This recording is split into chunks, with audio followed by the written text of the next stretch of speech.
Coba kita lanjutkan. Ya. Jadi, fungsi sintaksis akan menghubungkan kata atau frasa dalam kalimat itu. Artinya, fungsi itu memiliki hubungan dengan urutan kata atau frasa dalam kalimat. Jadi, fungsi sintaksis yang paling utama dalam bahasa adalah subjek. Fungsi sintaksis utama dalam bahasa adalah subjek, predikat, objek, keterangan, dan pelengkap. SPO ketpel. Subjek, predikat, objek, keterangan, dan pelengkap. Ada pula fungsi lain seperti atributif yang menerangkan, koordinatif yang menggabungkan secara setara, subordinatif yang menggabungkan secara bertingkat. Ya. Dalam bahasa Indonesia tentu biasanya subjek terletak di depan predikat. Subjek dapat berwujud nomina atau benda, tetapi dapat pula berwujud kategori yang lain. Ya. Subjek dan predikat dalam bahasa Indonesia diharapkan selalu muncul.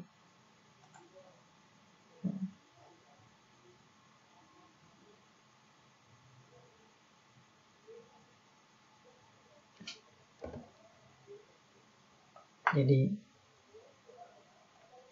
ada pula fungsi lain seperti atributif, menerangkan, koordinatif yang menggabungkan secara setara, subordinatif yang menggabungkan secara bertingkat. Jadi, teman-teman sekalian, kita lihat bahwa subjek dan predikat dalam bahasa Indonesia diharapkan selalu muncul dalam komunikasi formal. Karena fungsi subjek dan predikat dalam klausa saling berkaitan. Dapat dikatakan bahwa subjek adalah bagian klausa yang menandai apa yang dinyatakan oleh pembicara, dan predikat adalah bagian klausa yang menandai apa yang dinyatakan oleh pembicara mengenai subjek. Jadi, subjek dan predikat menjadi sesuatu yang penting dalam struktur kalimat itu sendiri.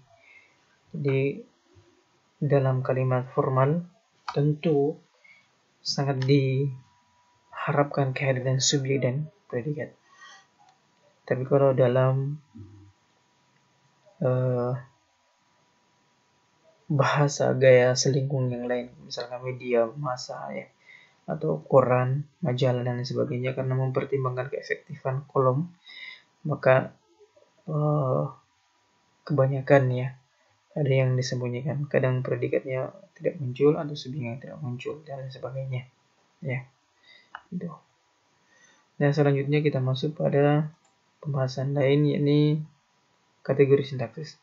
Kalau yang tadi adalah kategori fungsi sintaksis, ini sekarang adalah kategori sintaksis. Nah, kategori sintaksis akan memasukkan kata dalam kelompok kata yang sama berdasarkan kategorinya. Ya. Kategori sintaksis sering disebut juga dengan kelas kata. Ini ada kelas kata. Kelas kata merupakan golongan kata yang memiliki kesamaan dalam perilaku formalnya. Kelas kata dalam bahasa Indonesia terdiri dari kelas kata yang pertama adalah nomina atau kata benda. Yang kedua adalah verba atau kata kerja. Yang ketiga adalah adjektiva atau kata sifat. Dan yang keempat adalah adverbia atau kata keterangan.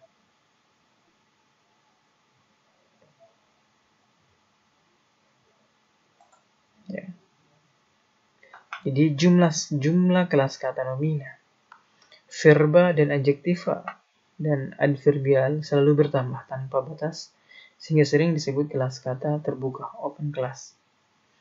Ini pendapat Cerita Laksana. Yang berikutnya adalah kelompok kata tugas yang terdiri atas preposisi atau kata depan.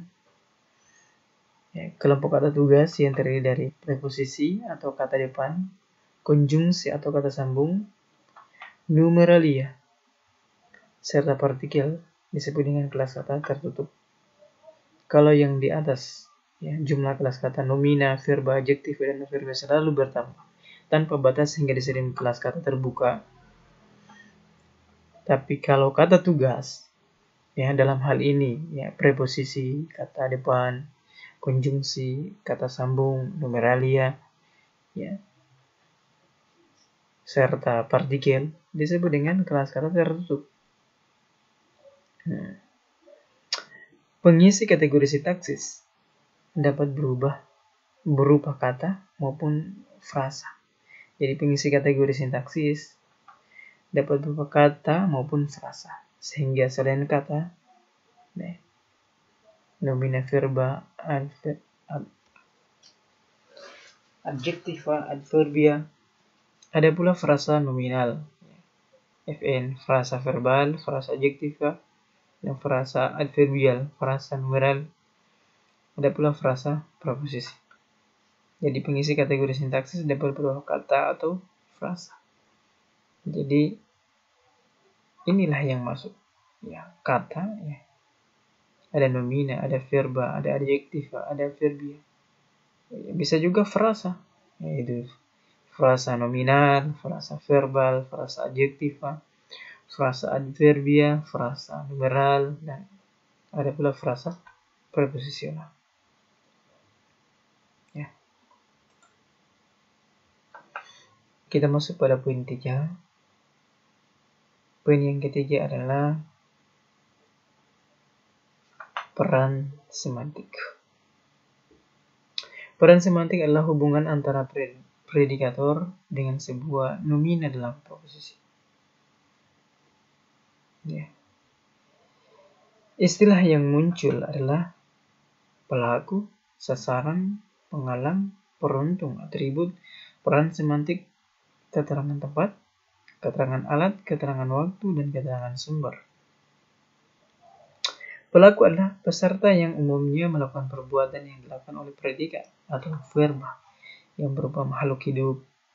Misalnya dalam kalimat, anak itu sedang melempari buah mangga di pohon tetangga. Jadi, anak itu adalah pelaku. Jadi peran semantisnya. Ya. Misalnya ada konstruksi kalimat, anak itu sedang melempari buah mangga di pohon tetangga. Jadi anak itu adalah pelaku. Ya. Dia menjadi pelaku.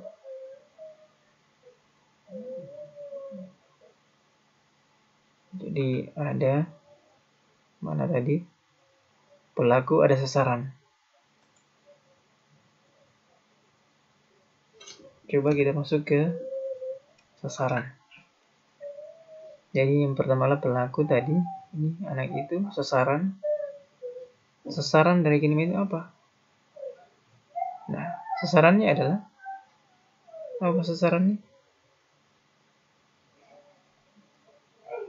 Peserta yang dikenai perbuatan yang dinyatakan oleh verba atau predikat. Ini sasaran. Yang dikenai oleh tindakan verba, melempari mangga, sasaran adalah mangga. Begitu. Sedang melempari buah mangga, sasarannya adalah peserta yang dikenai perbuatan yang dinyatakan oleh verba atau predikat. Peran sasaran merupakan peran utama objek atau pelengkap. Misalnya dalam kalimat, ibu mengambil ayah secangkir kopi hangat di dapur. Nah, ibu mengambilkan ayah secangkir kopi. Jadi sasarannya adalah secangkir kopi. Nah, coba kita masuk pada penghalang. Ya. Penghalang adalah peserta yang mengalami peristiwa atau keadaan yang dinyatakan predikat. Peran penghalang merupakan peran unsur subjek yang predikat. Ya. Penghalang adalah peserta yang mengalami peristiwa atau keadaan yang dinyatakan predikat. Peran penghalang merupakan peran unsur subjek predikatnya adjektif atau verba transitif. Misalnya dalam kalimat, adik saya terjatuh dari motor tadi pagi. Adik saya terjatuh dari motor tadi pagi. Siapa penghalang? Adik saya penghalang. Jadi ada penghalang. Ada peruntukan. Ya. Misalnya contohnya ya, peruntukan. Ibu membelikan aku sebuah motor untuk aku. Atributif,